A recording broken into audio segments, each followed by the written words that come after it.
देवतुल्य आयु माँ शक्ति। आशा अध्याय चिंतन का हमारा क्रमांक है 888 दिन मंगलवार, तारीख 19 मार्च 2024। और आज हमारे बीच में आदरणीय श्री आर्यन पांडे साहब, जो retired additional commissioner state tax हैं। और आपका जो विषय है वो है सौंदर्य लहरी स्तोत्र में शक्ति का सर्वांग वर्णन, वक्तव्य 10। इससे पूर्व भी 9 वक्तव्य ले चुके हैं। अब ज्यादा समय ले तो आदरणीय पांडे साहब से निवेदन करते हैं कि आज का उद्बोधन जारी करें। आदरणीय पांडे। ओ भुवः स्वः तत्सवितुर्वरेण्यं भर्गो देवस्य धीमहि धियो यो नः प्रचोदयात्। ओ अब मैं 2 वैदिक मंत्रों से प्रार्थना करता हूं। ओम विश्वानि देव सवितर्दुरितानि परा सुव यद्भद्रं तन्न आसुव। ओम अग्ने नयसु पथारा ये अस्मान् विश्वानि देव वयुनानि विद्वान् यो योध्यस्माज्जुहुराणमेनो भूयिष्ठान्ते नम उक्तिम विधेम। हे सकल जगत के उत्पादक प्रकाश स्वरूप परमात्मन, आप हमारे दुर्व्यसनों को, बुराइयों को, आपत्तियों को दूर करें और जो कल्याणकारी हो वो हमको प्राप्त कराएं। हे सबसे अग्रणी अग्नि स्वरूप परमेश्वर, आप हमारे सारे कर्मों को जानते हैं। आप हमको सन्मार्ग पर ले चलते हुए समृद्धि को प्राप्त कराएं। हम आपको बारंबार प्रणाम करते हैं। ओ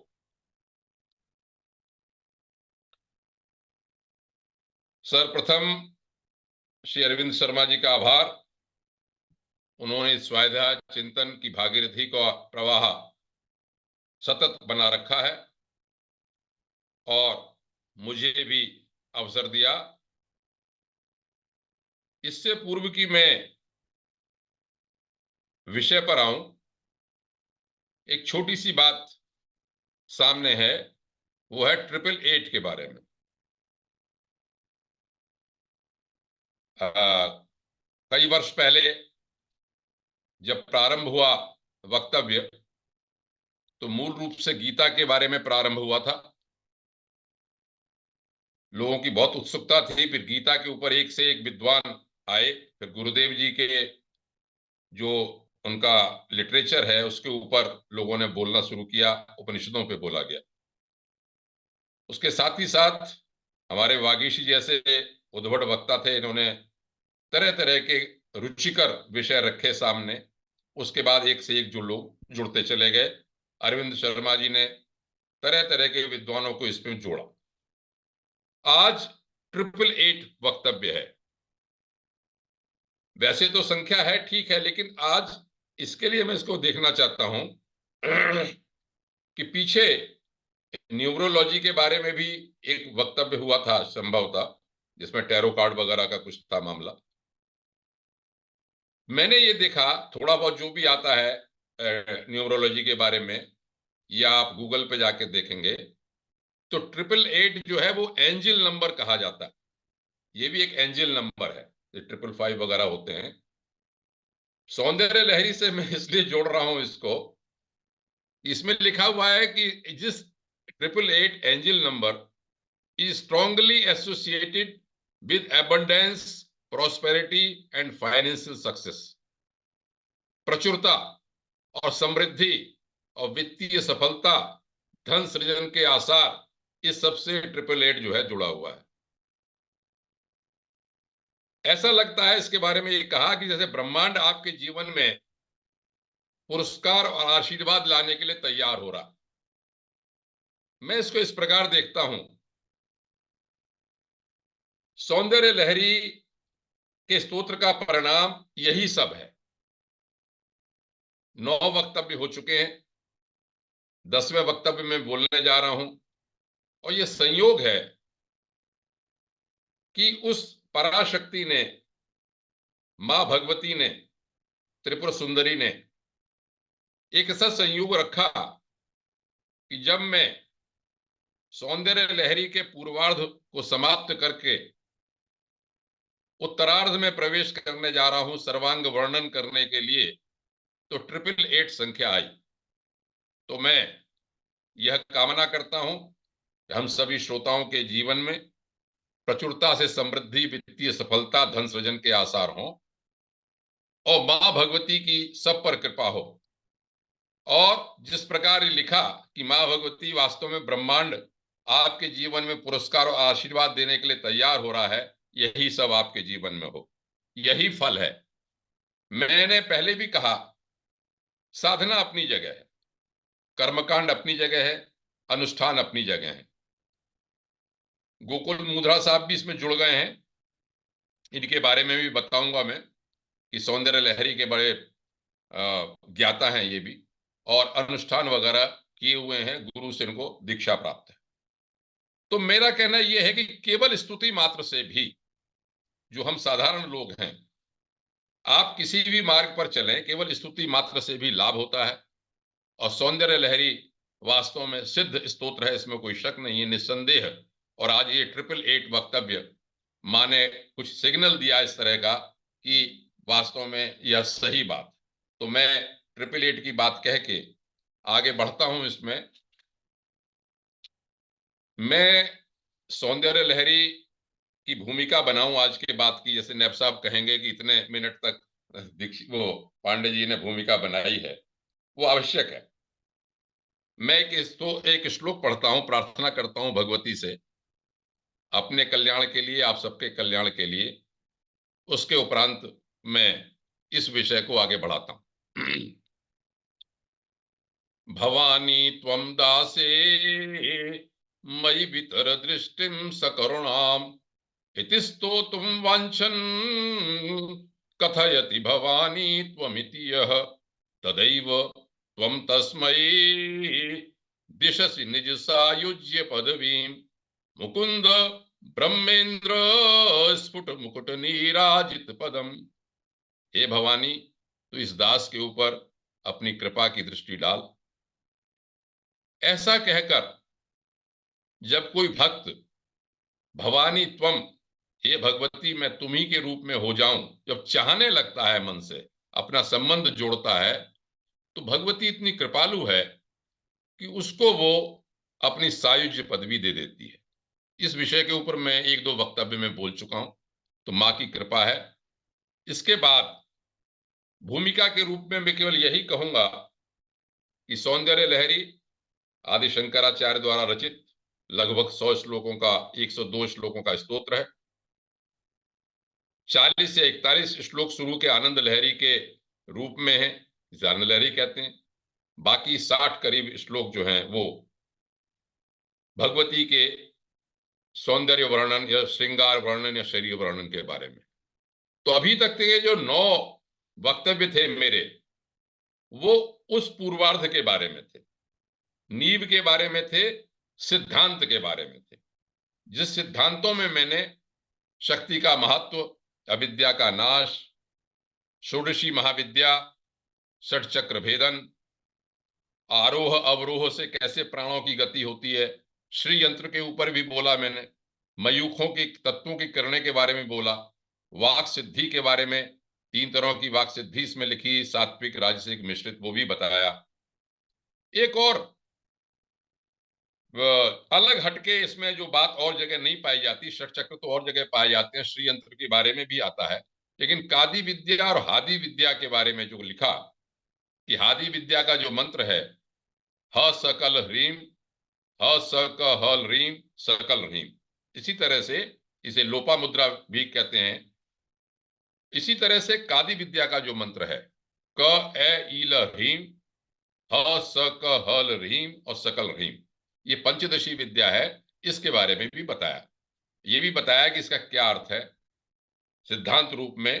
अनुष्ठान के बारे में मैं चूंकि जानकार नहीं हूं, न उसकी ओर जाता हूं, तो इसलिए मैंने नहीं बताया, लेकिन ये जरूर है कि इन सब को करने से सिद्धि प्राप्त होती है। 64 तंत्रों की जगह उन्होंने कादी विद्या और हादी विद्या रखी, इसकी पूरी परंपरा भी बताई। इतना और षट चक्र भेदन के बारे में भी पिछला जो वक्तव्य था, उस षट चक्र भेदन के बारे में ये कहा कि एक तो षट चक्र भेदन हम अपने पिंड में ही करते हैं, और पिंड का ब्रह्मांड से क्या मतलब है, और ये पूरा ब्रह्मांड भी किस तरह से षट चक्र भेदन के ऊपर है। और इसमें ये स्थिति थी कि चूंकि ये विकास वाला योग है, लय योग नहीं है, इसलिए आज्ञा चक्र से नीचे की ओर मूलाधार की ओर गया। और मूलाधार पे जहां एक शिव तांडव और पार्वती के लास्य के बारे में बात करते हैं आदि शंकराचार्य, पूरी प्रकृति ही उसी रूप में है, इसके रूप में ये बात कही। इसके बनने के बाद अब आज की बात शुरू होती है। दूसरा अध्याय ऐसा है, इसमें एक नारी के रूप में शक्ति को मानते हुए उसके अंगों का वर्णन किया गया है। जब मैं इसको बोलने जा रहा था लिखने के लिए, तो मुझे ये लगा कि क्यों ऐसा किया गया होगा। अभी कल ही आदरणीय मुधड़ा साहब ने जो वक्तव्य दिया, वो बड़ा, उसका जो तत्व था वो यहां पर सही बैठता है।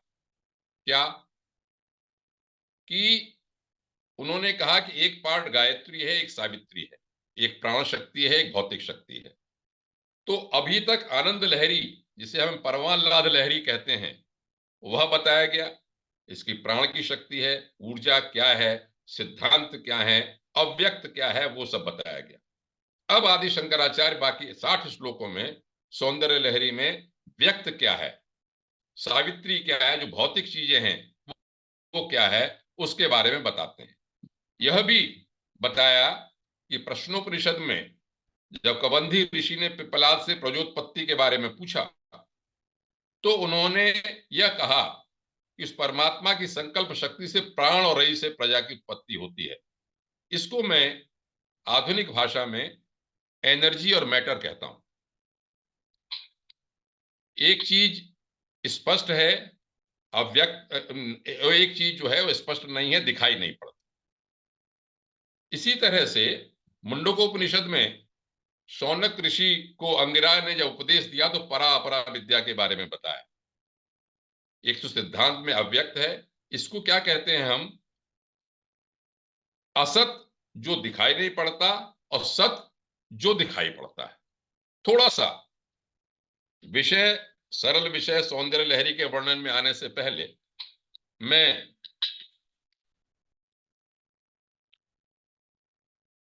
उपनिषद की कुछ बात इसमें सामने बता देता हूं। मैं इस प्रकरण को कई बार कहा है, जिससे यह पता चलेगा कि हम जिस प्रकृति का, जिस भगवती का, जिस रूप का वर्णन करने जा रहे हैं, उसका मूल सिद्धांत क्या है या मूल रस भाव क्या है।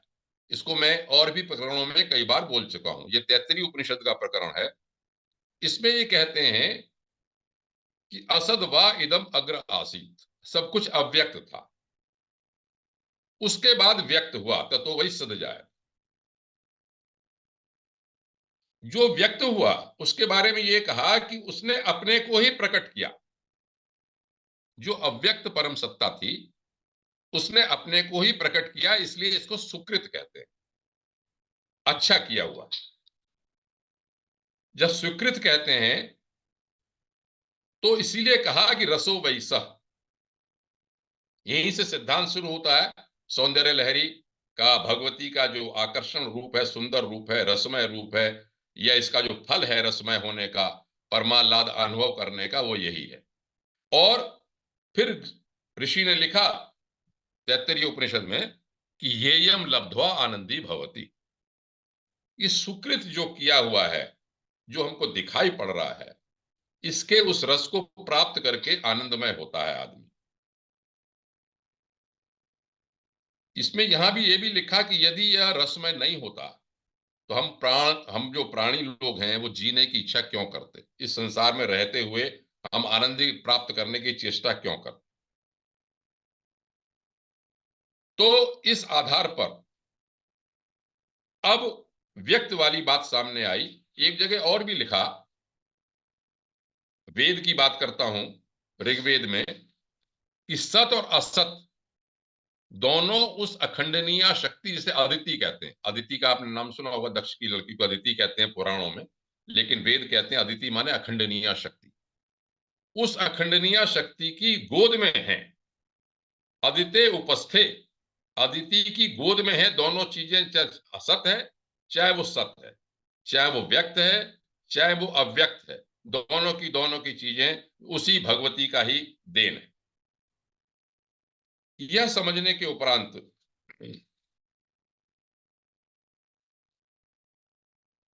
अब दूसरे भाग में सर्वांग वर्णन है। सर्वांग वर्णन के बारे में मैं सिर्फ यही कहूंगा भूमिका बनाने के लिए कि श्रृंगार देखेंगे आप, इसमें उत्प्रेक्षा अलंकार भी देखेंगे, उपमा अलंकार भी देखेंगे, रस भी देखेंगे, जैसे कि संस्कृत के साहित्य में होता है। यदि आपने किसी ने कुमार संभव पढ़ा हो कालिदास का, उसमें जिस तरह की रस की बातें हैं उसमें सब लिखी। लेकिन हमको यह ध्यान रखना है ये सब देखते हुए कि जो प्राकृत या संकुचित नारी भाव युवती भाव है उसको ध्यान में न रखते हुए सौंदर्य लहरी के प्रथम भाग में जो बातें कही गई हैं, जो आधार रखा गया है, जो प्रकृति का विराट रूप का जो रूप रखा है उसी को बताया गया है। यहां पर यह ध्यान रखना चाहिए। जहां हम कहते हैं कुंडलिनी जागरण से प्रथम भाग में ब्रह्मैक्य का भाव होता है, वहां पर उन्होंने कहा कि नहीं, मनुष्य के देह में चेतन प्रकाश है, छोटा छोटा चेतन प्रकाश है, जब ब्रह्म भाव से जागृत हो जाता है तो उसका विकास हो जाता है। सनातन धर्म की यह विशेषता है, प्रत्येक मार्ग, कोई भी मार्ग आप सनातन धर्म में देख लें, उसका उद्देश्य है पूर्णता को प्राप्त करना। हम अंदर चेतन हमारा छोटा सा शक्ति है, इसका हमें प्रकाश करना है। कैसे? अपने को जानकर, स्तुति करके, ज्ञान से, कर्म से या उपासना से, किसी भी तरह से हमको स्तुति करके इसको प्राप्त करना है।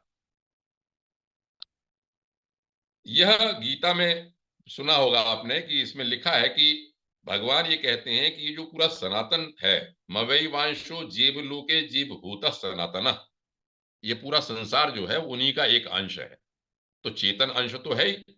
अब इसी का विस्तार करके आदमी कहता है आत्मानम विजाने ही, मैं अपने को जान लूं, या पूर्णमदः पूर्णमिदम पूर्णात् पूर्णमुदच्यते, पूर्णता को मैं प्राप्त कर लूं। ये प्रत्येक मनुष्य जो है, मनुष्य देह जो हमारी है, चाहे स्त्री है चाहे पुरुष है, प्रकृति देवी का वह विकास पुष्प है जिसके द्वारा जैसे ही इसका विकास पूरा होता है, वह आदि शक्ति की जो अनंत महिमा है उसकी सुगंध फैलने लगती, उसका अनुभव होने लगता है। इसीलिए एक श्लोक में आगे कहेंगे शंकराचार्य कि तनोतु न क्षेमम तब बदन सौंदर्य लहरी। पहले आनंद लहरी परमाह्लाद लहरी आया, अब सौंदर्य लहरी की बात आई कि हे भगवती, तुम्हारी जो सौंदर्य लहरी, लहरी माने वाइब्रेशंस, स्फुरना, स्पंदन करना, वो हमारी रक्षा करे, कल्याण करे हमारा। जैसे मैंने कहा कि तरह तरह के इसमें रस हैं, सब बात है। इसमें एक और विशेषता है, ये 60 करीब श्लोक है, इसमें केशादि पादांत वर्णन है, मतलब ऊपर से लेके नीचे तक का वर्णन है। मैं कुछ जो मेरी समझ में आएगा मैं संक्षेप में या विस्तार में जैसा भी होगा उसको मैं आगे बताता हूं, जिससे कि ये बात आगे बढ़े।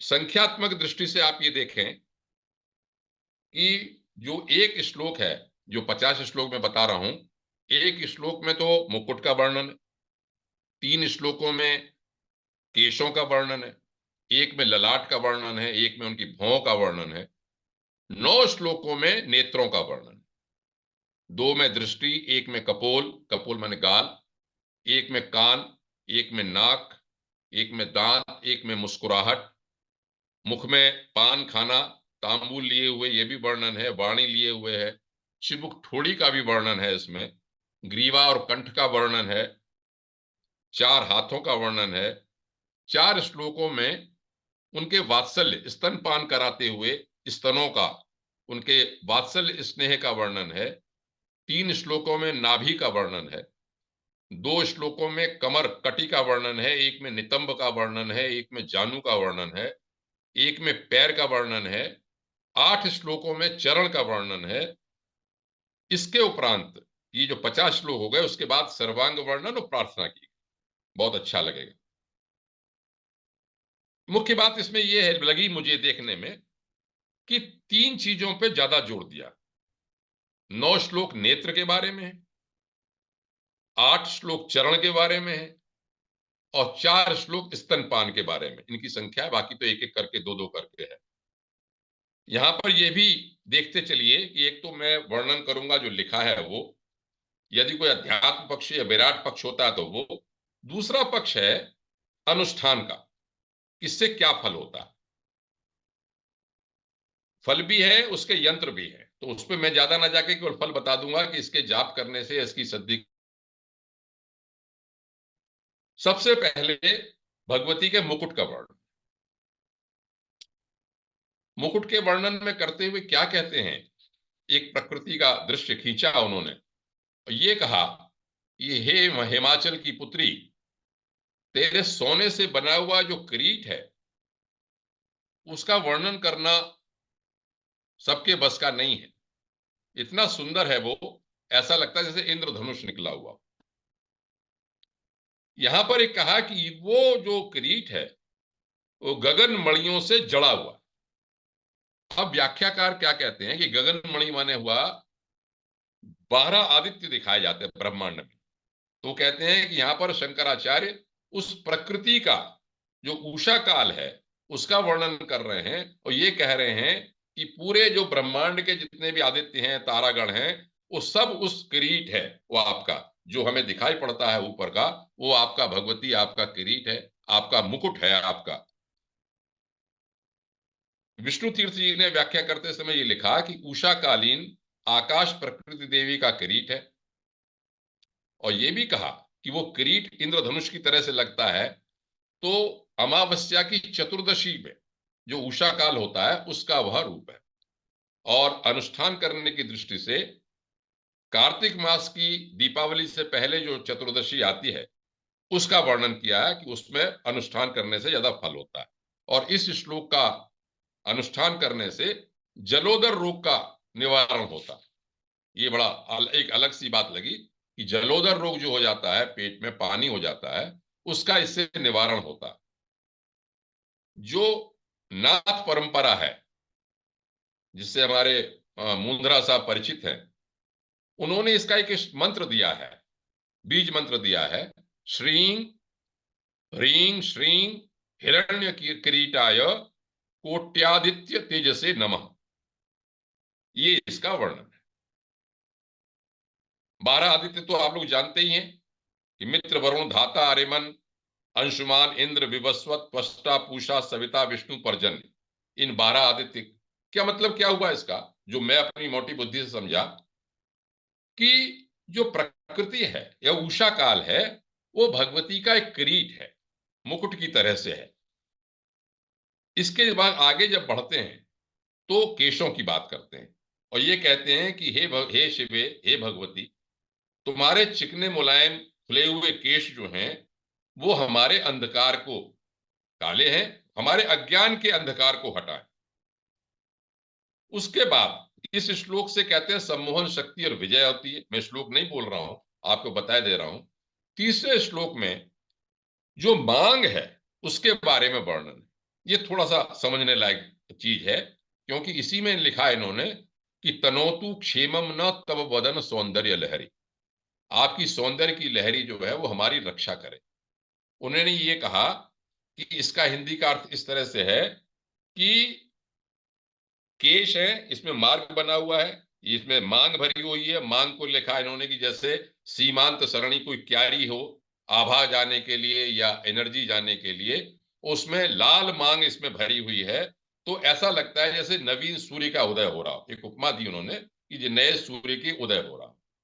केवल इसमें अध्यात्म की रूप से व्याख्या करते समय यह मानना जाता है कि मांग ऐसे करके ऊपर की ओर भरी जाती है। आज्ञा चक्र से आप समझिए कि ये सहस्रार चक्र की ओर एनर्जी को जाने का ध्यान है। इसके बाद के श्लोक में ये कहते हैं कि आपकी जो अलकावली है, आपका जो केश है, घुंघराली जो केश है, जब आप मुस्कुराते हैं तो उससे इतनी अच्छी सुगंध निकलती है कि शंकर भगवान भी अपने नेत्रों से उसको देखते हैं। यहां पर ये कहते हैं कि यद्यपि काम विजयी हैं शंकर भगवान, लेकिन भगवती का सौंदर्य, भगवती की सुगंध, भगवती की मुस्कुराहट इतनी सम्मोहन शक्ति वाली है कि वो उसको ध्यान से देखते हैं। यहां पर ये व्याख्या की, भाई शंकर भगवान तो निर्गुण है, मतलब निर्विकार है। तो उन्होंने एक गीता का एक श्लोक यहां पर उद्धरण करते हैं, 13वें अध्याय का एक लाइन है कि असक्तम सर्वभिच्चैव निर्गुणम गुण भोक्तृच। अर्थात वो असक्त है, अनासक्त है परब्रह्म, लेकिन फिर भी गुणों का भोक्ता है। तो यदि वो आनंद ले रहा है तो उसमें कोई विकार पैदा नहीं होता। इस श्लोक को सिद्ध करने से वाणी का वैभव आता है, ऐसा कहा। इसके उपरांत माथे का वर्णन है। माथे के वर्णन में कहा कि लावण्य कांति से चमकने वाला जो तेरा ललाट है, वो मैं मुकुट में जड़े हुए दूसरे चंद्रमा की तरह से समझता हूं। चंद्रमा से सब जानते हैं अमृत का स्राव होता है। इसी तरह से ललाट में भी जो आज्ञा चक्र है, इसके ऊपर जाने पे, सहस्रार चक्र पे जाने पे अमृत का स्राव होता। यहां तक ललाट की बात कही। इसके बाद भ्रकुटी की बात आती, भौहों की बात आती। उन्होंने कहा कि हे भगवती, आप पूरे संसार के भय को नाश करने वाले। और भौं की उपमा कैसे दी? भौं की उपमा दोनों की उन्होंने इस तरह से दी जैसे कि त्योरी चढ़ी हुई हो। धनुष का, धनुष की अर्धाकार, आधा धनुष की प्रत्यंचा और आधा इधर आधा इधर, और बीच में उन्होंने कहा जैसे कि मुट्ठी से किसी को पकड़ रखा हो, जो जगह रह गई है इसमें। तो उन्होंने ये कहा कि भौरों की कांति वाली तेरे दोनों नेत्रों से बनी है और मध्य भाग मुट्ठी और कलाई से छुपा हुआ है। भाव इसमें यह है, इसको सिद्ध करने से आकर्षण शक्ति की बात कहते हैं कि आकर्षण शक्ति आती है। इसके वर्णन का भाव यह बताया कि भगवती जगत के भय का नाश करने के लिए सदा उद्यत रहती है।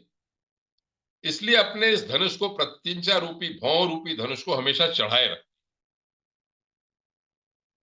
उसकी भ्रकुटी विलास से सब कुछ हो सकता है। सारा सब कुछ, जितना भी भय है संसार का, वो नाश हो जाता है।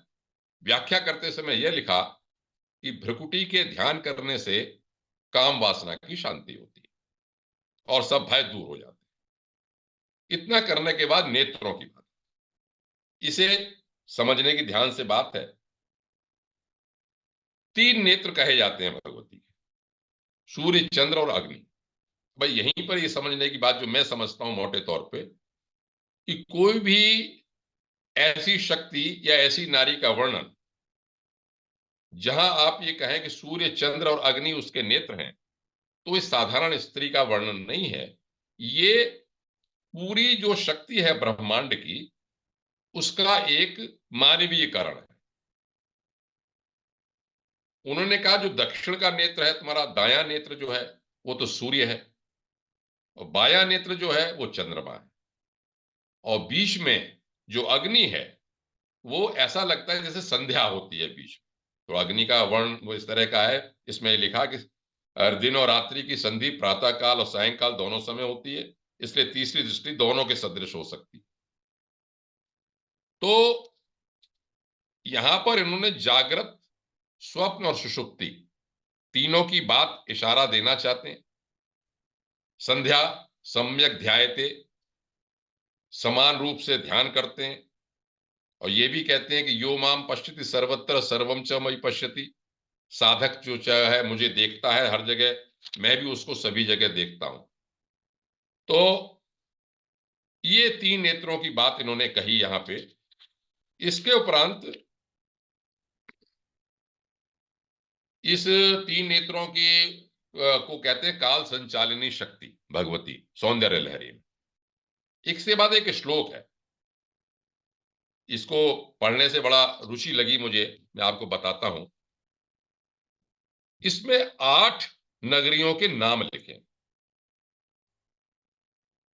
विशाला, बद्रीनाथ, कल्याणी, मुंबई और नासिक के बीच में एक स्टेशन है कल्याणी, अयोध्या, धारा, मथुरा, भोगवतिका, अमरावती जिसे अवंतिका कहते हैं, और विजया विजयनगर। कब कहते हैं इनके नाम क्यों लिए? इसको इन्होंने इसलिए कहा कि हे भगवती आपकी दृष्टि, अब उससे दृष्टि का प्रकार बताया, इसमें दृष्टि का प्रकार बताया कि आपकी दृष्टि विशाला, बहुत विशाल है उदारता के कारण, और कल्याणी, कल्याण करने वाली है। अयोध्या, ये हार नहीं मानती, इससे कोई लड़ नहीं सकता, इसलिए अयोध्या है।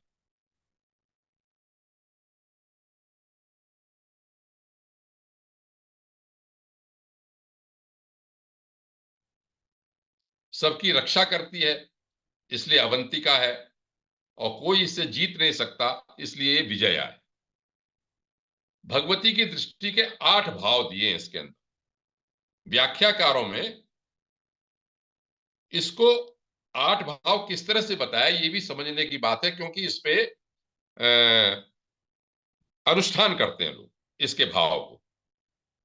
उन्होंने कहा कि अंतर विकसित दृष्टि जो है विशाला है, आश्चर्य युक्त दृष्टि कल्याणी है, पुतलियां फैल जाती हैं तो वह अयोध्या है, आलस्य युक्त है तो वह धारा है, नेत्रों के थोड़े से चक्कर खाते हैं नेत्र तो मथुरा है, भाव युक्त है, मैत्री भाव है उसमें तो भोगवती है, निष्पाप है तो अवंती है, और तिरछी निगाह है तो विजया है। अनुष्ठान की दृष्टि से व्याख्याकारों ने यह स्पष्ट किया है कि हम जो उच्चाटन, आकर्षण, द्रवीकरण, सम्मोहन, वशीकरण, तारण और विद्रावण और मारण करते हैं, वो 8 भाव यहां पर पाए जाते हैं। इसका इशारा किया है भगवती के नेत्रों के कारण। अब एक श्लोक में सारे रसों का वर्णन किया। ये कहा, हिंदी में मैं इसे बताता हूं, हो सकता है अच्छा लगे, कि भगवती आपकी जो दृष्टि है वो शिव जी के प्रति तो श्रृंगार वाली है, आप आसक्त होती हैं शिव जी के प्रति, लेकिन जो शिव जी के मानते न मानने वाले नास्तिक लोग हैं उनसे आप घृणा, उपेक्षा युक्त भाव रखती हैं। और गंगा जी जो है वो आप अपने सौत भाव रखती हैं उनसे, इसलिए रोष की दृष्टि से उनको देखती हैं। शिव जी के चरित्र देख के आप आश्चर्य करती हैं, लेकिन शिव जी के जो सांप हैं उनसे आप डरती हैं। कमलों की शोभा को पराजित करने वाली हैं, सखियों के प्रति आप मुस्कान लिए हुए हैं, और मेरे ऊपर तो हे भगवती आपकी करुणा की दृष्टि है। यहां की व्याख्या करते समय व्याख्याकारों ने यह लिखा कि इसमें श्रृंगार, विभत्स मतलब घृणा, उपेक्षा, रौद्र अद्भुत मतलब विस्मयता, भयानक, वीर, हास्य, करुणा, सभी तरह के रस इसमें आए। एक और उसमें श्लोक में जब नेत्र की बात करते हैं तो 3 तरह के रंग बताए इसमें। विभक्त त्रैवर्ण्य व्यतिकरित नीलांजलतया, आपके जो 3 नेत्र हैं वो उसमें 3 रंग हैं। 3 रंग में कैसे हैं?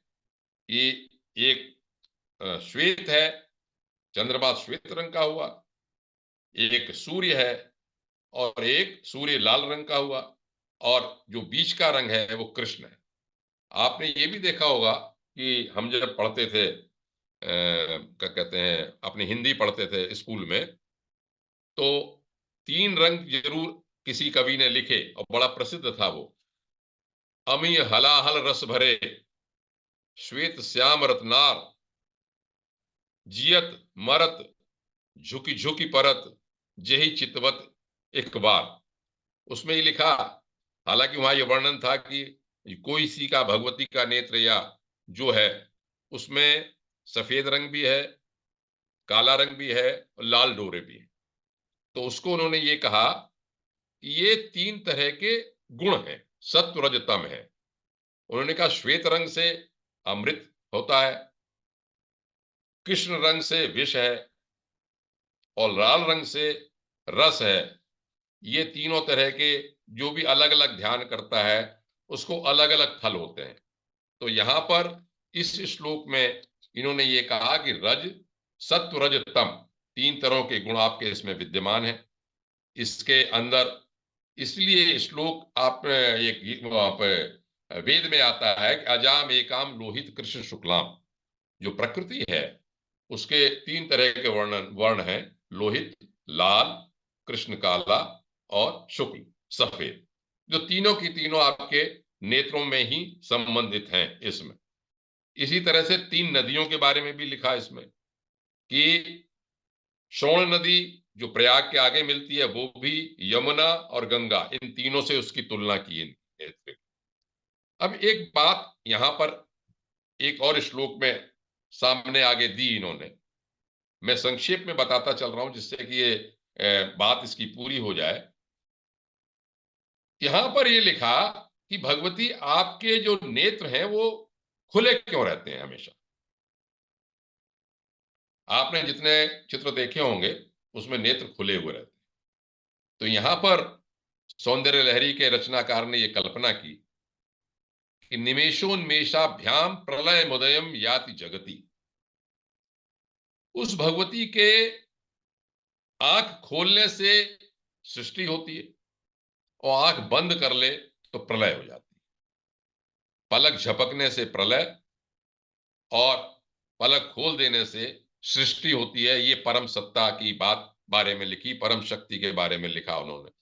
इसीलिए भगवती सौंदर्य लहरी के रचनाकार कहते हैं कि मैं ये मानता हूं कि कहीं प्रलय न हो जाए, इस कारण से आपने अपने नेत्रों को झपकाना बंद कर रखा है। आपके नेत्र सदा ही खुले रहते हैं। जैसे ही नेत्र बंद होंगे वैसे ही प्रलय हो जाएगी। यहां पर इसमें ये लिखा है यहां पे कि जब इन इस श्लोक की सिद्धि की जाती है शत्रु का नाश होता है। तो जो एक एक श्लोक मैंने पहले वेद मंत्र उल्लिखित किया था वही यहां पर है कि असत्य सच्च परमे व्योमन दक्षस्य जन्मन अदिते उपस्थे। अव्याकृत जगत, अव्यक्त जगत दोनों ही भगवती की गोद में, भगवती की नेत्र के सहारे हैं। अदिति जो अखंडनीय शक्ति है वही यहां पर सबसे ज्यादा इंपॉर्टेंट है। उसी के नेत्रों के सहारे इन्होंने सबका वर्णन किया। अब क्या प्रार्थना करते हैं, ये श्लोक अच्छा है। दृशाताग्रीयस्या दरदलित नीलोत्पल रुचा दवीयांसम दीनम स्नपय कृपया मामपि शिवे अनेनायं धन्यो भवति नचते आनीयता वनेवा हरम्येवा समकर निपातो हिमकरः। यहां पर सौंदर्य लहरी के रचनाकार क्या कहते हैं कि हे भगवती, अपने किंचित विकसित कमल के, उसके कमल के पत्ते शोभा देते हैं, उपमा कर रहे हैं नीलोत्पल की शोभा से युक्त दूर पहुंचने वाली दृष्टि से जो दृष्टि है वो मेरे ऊपर भी डाल दे। उस करुणा की दृष्टि से मुझे भी स्नान करा दे, मैं उससे बचूं ना। जब आपकी दृष्टि मेरे ऊपर पड़ेगी तो हे भगवती मैं धन्य हो जाऊं। क्यों? एक तर्क देते हैं, मेरे ऊपर दृष्टि डालने में कोई आपका हानि नहीं होगी। क्यों हानि नहीं होगी? क्योंकि चंद्रमा की किरणें वन में भी पड़ती हैं और महलों में भी समान रूप से पड़ती हैं। तो मैं तो दीन हूं, दीन भक्त हूं आपका। तो आप मेरे ऊपर किसी तरह से अपनी करुणा की दृष्टि डाल दीजिए जिससे कि मेरा कल्याण हो जाए। दुर्गा सप्तशती भी इसी को कहते हैं परोपकाराय सदार्थ चित्ता, परोपकरणाय सदार्थ चित्ता, परोपकार करने के लिए भगवती हमेशा ही आर्द्रचित्त रहती है। माँ है, माँ होने के कारण वो हमेशा ही अपने भक्तों का कल्याण करने के लिए तैयार है। इसके बाद मैं इसमें थोड़ा सा आगे बढ़ता हूं। हालांकि इसमें कुंडलों का वर्णन भी है, कपोलों का वर्णन भी है, कामदेव के रूप में उसकी तुलना की गई है। इसके उपरांत एक नाग के बारे में मैं श्लोक इसमें पढ़ता हूं, इसका थोड़ा अर्थ बताता हूं। अगर पूरा हो जाएगा तो ठीक है, नहीं तो फिर जो कुछ रह जाएगा थोड़ा सा, उसके बाद समावेश जो प्रार्थना वगैरह है वो अगले वक्तव्य, मुझे लगता है एक वक्तव्य और होगा इसमें, तब होगा कि चरण के मामला और स्तन के जो पान के जो वर्णन है वो बहुत ही महत्वपूर्ण है। इन्होंने एक बात ये लिखी इसमें कि सरस्वती आपकी स्तुति करती है। जब सरस्वती आपकी सुंदर स्तुति करती है तो आप उसकी बात को हां भरती हैं। संस्कृत में हां कहने को ओम कहते हैं, ओम, ओम, ओम को हां कहते हैं। तो आपके जो कुंडल हिलते हैं तो ऐसा लगता है जैसे कि उसके उच्चारण का आप उत्तर दे रहे हैं। और इसके बारे में छांदोग्योपनिषद में काफी कुछ लिखा गया है। मैं केवल यहां पर यही कहना चाहता हूं कि सौंदर्य लहरी का रचनाकार ये कहते हैं कि सरस्वती जी की जब अनुज्ञा उनके हाँ में हाँ जब मिलाते हैं तो समझ लीजिए ओम की ध्वनि वहां पर। अब नाग का वर्णन करते समय क्या कहते हैं, नासा वंश, इसको नाक को एक बांस, खाली होता है नाक भी खाली है इसलिए बांस की उपमा दी यहां पर। और ये कहा कि ये जो वंश का दो अर्थ होते हैं, वंश माने कुल और वंश माने बांस। तो यहां पर लिखा कि हे भगवती आप हिमाचल के वंश की ध्वजा पताका हो।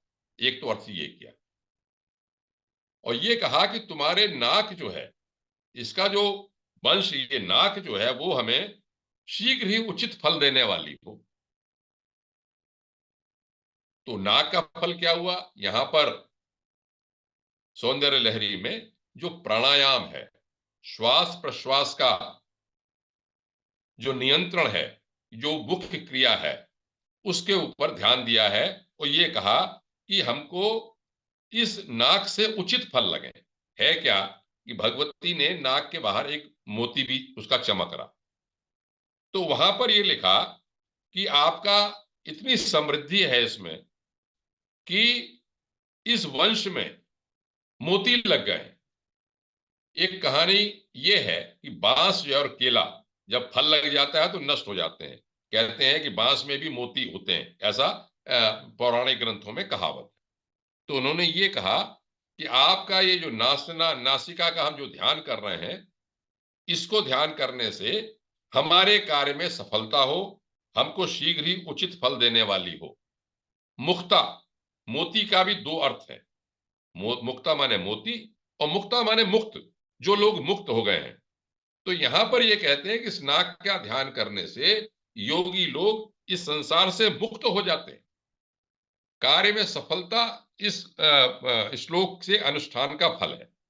फल की कामना की, फल का अर्थ कामना की पूर्ति है। जो भी साधक जिस कामना को करे, नासिका का ध्यान करते हुए, हे भगवती वह जो क्या कहते हैं कामना है वो हमारी पूर्ण हो। आपको जैसे बताया कि श्वास श्वास निश्वास होता है, उष्ण होता है, शीतल जो हो जाता है तो कहते हैं कि मृत्यु पास में है। भगवती का निश्वास शिशिर तरह ठंडा कहा गया है। ये कहा है कि भगवती का जो हृदय है वो बहुत परम शांतिमय है। परम शांति विश्वास करने से जीवन मुक्ति मिलती है। जीवन मुक्ति का परमानंद प्राप्त करना ही नासिका का ध्यान करना है, इस श्वास का ध्यान करना। इसके उपरांत भगवती के दांतों का वर्णन। हे सुंदर दांतों वाली भगवती, आपके स्वाभाविक लाल रंग के तेरे ओठों की शोभा का सादृश्य करने वाले पदार्थों का नाम मैं क्या कहूं। किसी भी तरह से तेरे ओठों की सुंदरता की तुलना की जाए तो तुलना हम नहीं कर सकते। यहां पर यह कहा कि इस श्लोक का अनुष्ठान करने से सुख निद्रा आपको प्राप्त होती है, ओठों का ध्यान करने से।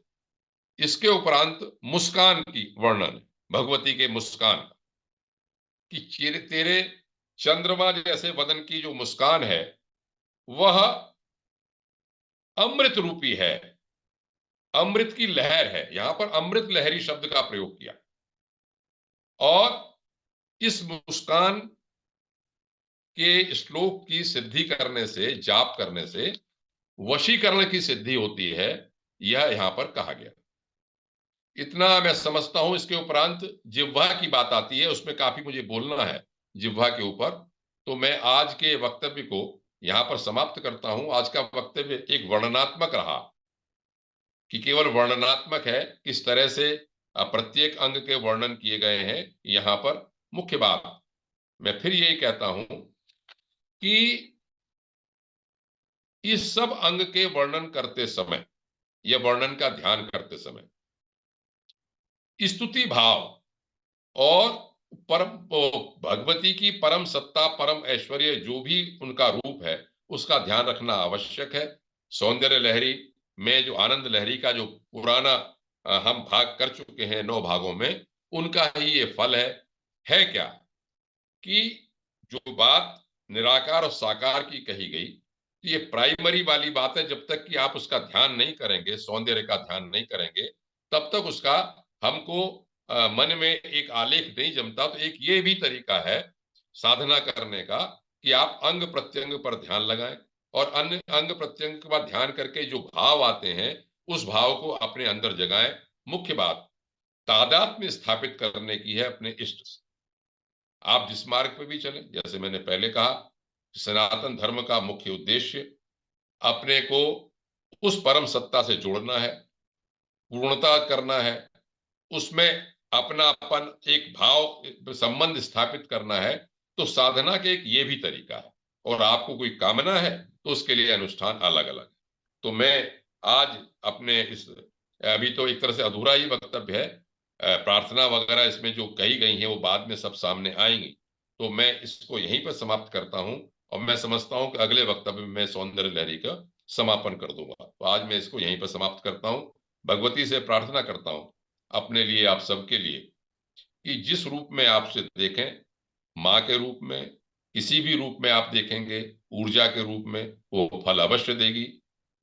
वेद का यह सिद्धांत है कि यादृशेव ददृशे तादृक उच्यते। ऋषियों ने उस परम सत्ता को जिस रूप में भी देखा, मैं आगे अगले वक्तव्य में कहूंगा, कुछ वेद मंत्र भी दूंगा कि ऐसा नहीं है कि वेदों के ऋषियों ने मानवीकरण नहीं किया, जिह्वा का वर्णन नहीं किया, स्तन का वर्णन नहीं किया, या और अंग प्रत्यंग का वर्णन नहीं किया। सब वर्णन है। क्या भाव है उनका, वो उसके साथ अपने को जिस भाव से हम समझते हैं उस भाव से देखने का मतलब है। तो ये प्रकृति, विराट जगत उस परम सत्ता का ही स्वीकृत रूप है। उसी को एक नारी के रूप में, एक शक्ति के रूप में मानते हुए सौंदर्य लहरी में अंग प्रत्यंग का ये वर्णन किया गया है। तो आज मैं सबके कल्याण की कामना करते हुए, सबको समृद्धि हो, सब पे भगवती कृपा करे, अपने वक्तव्य को समाप्त करता हूँ। धन्यवाद आदरणीय आनंद पांडे साहब। सभी लोग अनम्यूट हैं। इस संबंध में कोई किसी जिज्ञासा हो तो आदरणीय पांडे साहब पूछ सकते हैं। मैं यहाँ पर एक बात ये कह दूं, एक वक्तव्य तो समाप्त हो गया है। प्रशांत मुद्रा जी से मेरी बात हुई थी, जो कोल्हापुर से जुड़े हुए हैं। इन्होंने अपने काफी अनुभव मुझे बताए और ये मुझे लगा कि इस मार्ग में काफी अनुभवी व्यक्ति है। मतलब इलेक्ट्रिकल इंजीनियर होते हुए भी अपने कस्बे में रहते हैं। और इन्हें जो मुझसे मैंने जो पुस्तकें कही, वो पुस्तकें इन्होंने संकलित भी थी, कुछ इनके पास थी और काफी कुछ इनके पास है। तो मुझे लगा कि इस मार्ग में है वो आगे काफी इसमें। और बाकी सब जो लोग जुड़े, सबका धन्यवाद। प्रशांत जी कुछ अपने विचार व्यक्त कीजिए। एक्चुअली नमस्कार sir. Actually as a student मैं ये सीख रहा था, अभी भी सीख रहा हूँ बोलेंगे। लेकिन जितना मैंने पढ़ा था कि एक योग्य गुरु जब तक ना मिले कोई भी इसमें से प्रयोग ना करे, ऐसा होने की वजह से मैंने कोई प्रयोग नहीं किया था। अदरवाइज अराउंड 16-17 साल की उम्र में ही पहली किताब मुझको सौंदर्य लहरी की मिली थी। और उसके बाद फिर अड्यार का सबसे अच्छा मुझे लगा था अंग्रेजी, लेकिन जो भी अभी सर समझा रहे हैं वैसे वो समझता नहीं था। कई बार तो ऐसे लगता था कि ऐसे ये सभी अंगों का वर्णन क्यों किया गया है, देवी का वगैरह। तो अभी रिसेंटली सर ने एक हिंदी जो ट्रांसलेशन बोला था, तो उसमें वो उसके फल क्या, ध्यान लगाने से क्या फल मिलते हैं वगैरह है। लेकिन ये जब तक एक कोई गुरु ना मिले जो इस बात पर चल चुके हैं या जिनको एक्सपीरियंस है, मुझे लगता है कि किताबें कई बार पढ़े या रट्टा मारे तो भी नहीं समझने वाला है। ये मेरी धारणा है। हाँ, करोड़ में एक आध ऐसे भी रहेंगे साधक जिनके पूर्व जन्म की साधना बहुत ही अच्छी रहे, उनको इस जन्म पे अपने आप ही सब समझता जाए और साधना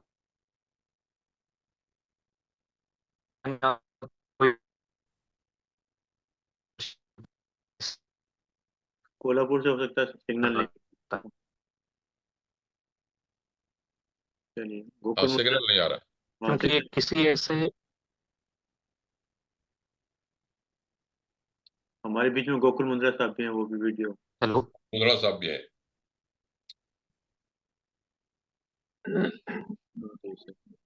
जी सर, सभी को प्रणाम। क्योंकि ऐसे एक फिलोसोफर मिले थे 2000 या 2001 में, तो उन्होंने उस टाइम पे भी बोला था कि जब तक अपनी चित्त शुद्धि ना हो तब तक किसी ने भी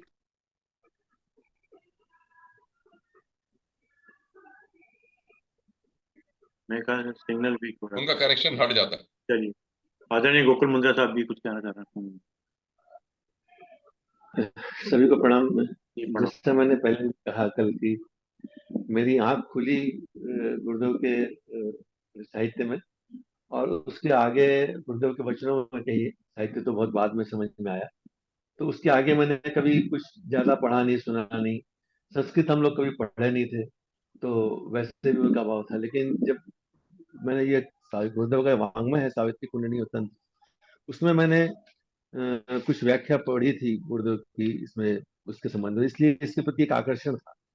तो ये बात अब जैसे इन सारे चैप्टर्स को, ये सारे लेक्चर्स को सुनने से ये बात बहुत स्पष्ट होती चली जाती है कि ऋषियों ने जिस चीज को उपमा अलंकार के अंदर में बात व्यक्त किया, उसको हम उसके उस रूप में, उसके विज्ञान रूप में अगर समझे, जिससे बात कही कि एक एक अंग का वर्णन क्यों किया गया। बहुत से शास्त्रों में उनके अंगों का वर्णन हर देवी देवता का किया जाता है। तो जो आज बात कही सर ने कि उस अंगों का वर्णन का मतलब उसके साथ अपने आप को आत्मसात करना, क्योंकि हमारे अंग के अनुरूप ईश्वर के अंग हमने बनाया है, जबकि वो निकार निराकार है।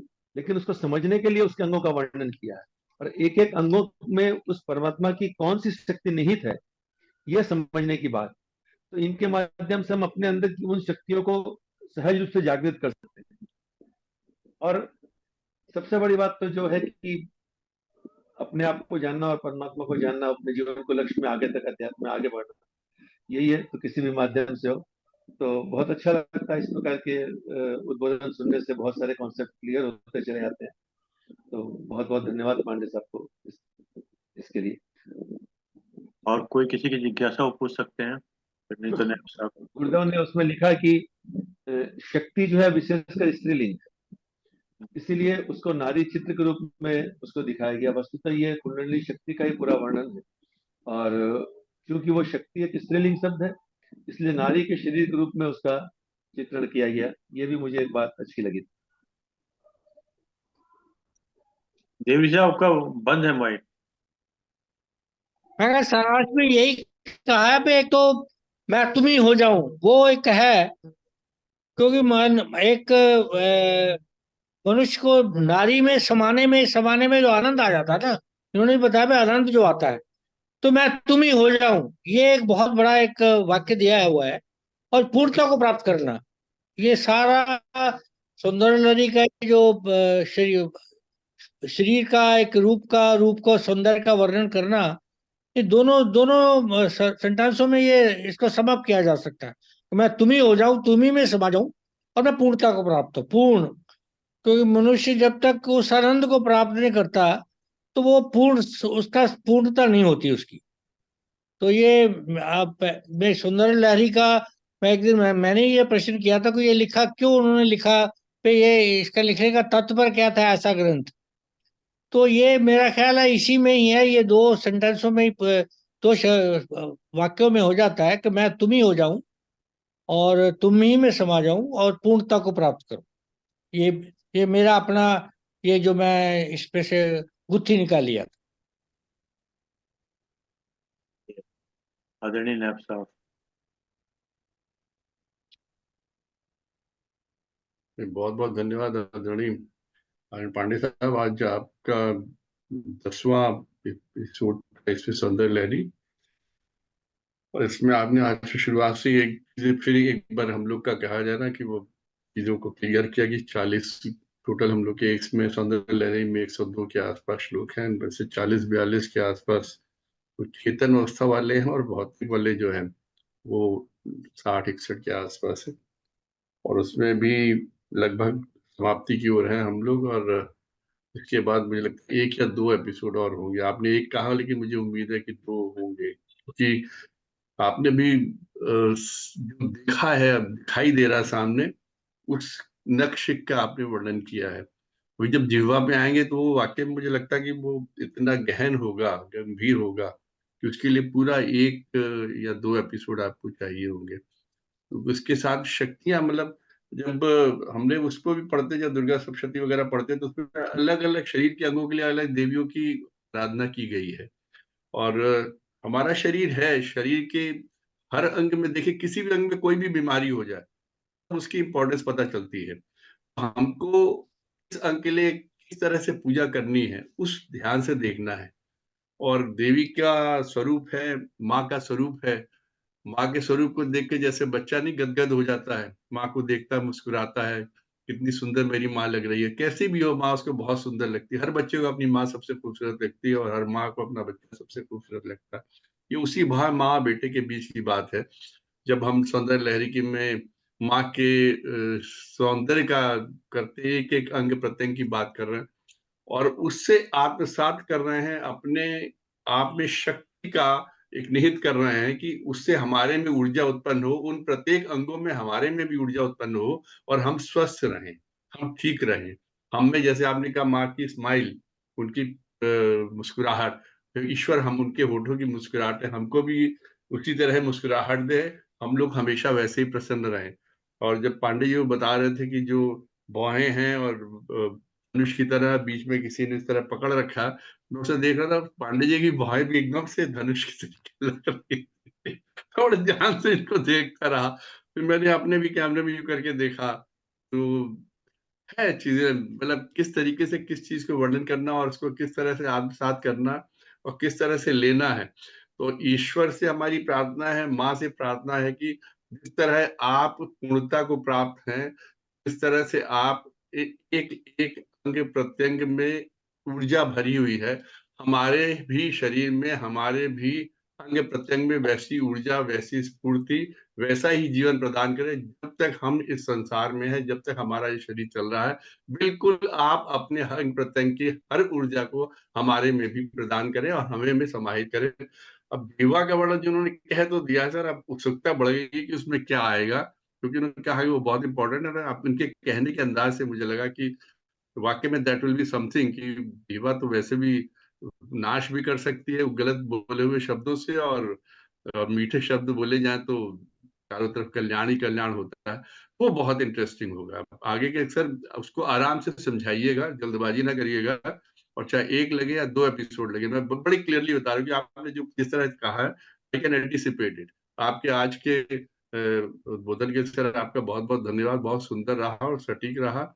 और मैं अभी उनका भी, प्रशांत जी का भी मैसेज भी आ गया कि उन्होंने जो गोकुल मुंदर साहब ने समझाया उससे भी उनको बहुत क्लैरिटी हुई है। तो we are thankful to all the people जो यहाँ पे हैं और जिन्होंने भी किसी ना किसी तरीके से उसका रसास्वादन किया है और उसको और क्लियर करने का प्रयास किया। आप सबका बहुत बहुत धन्यवाद। बहुत बहुत आभार, थैंक यू, धन्यवाद।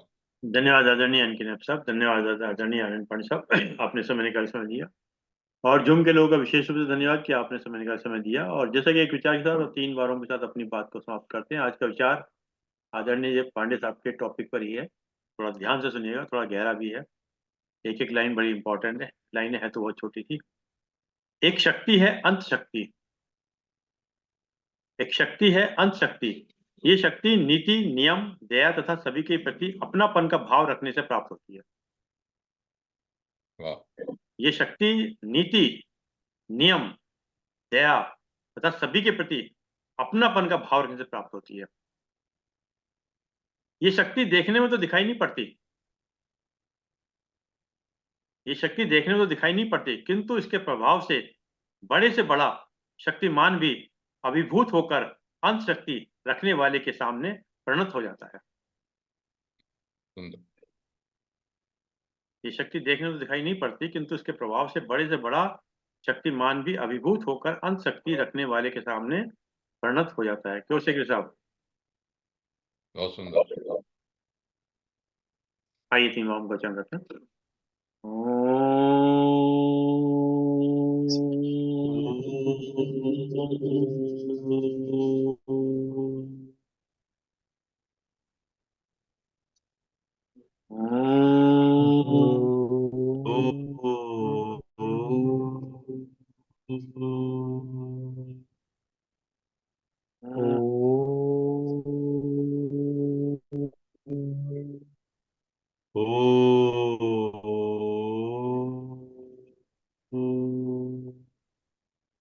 शांति शांति शांति शांति शांति।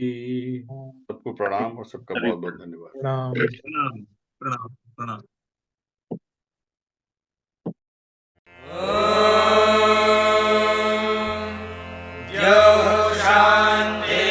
शान्तिरन्तरिक्षं शान्तिः पृथिवी शान्तिरापः शान्तिरोषधयः शान्तिः वनस्पतयः शान्तिर्विश्वे देवाः शान्तिर्ब्रह्म शान्तिः सर्वं शान्तिः शान्तिः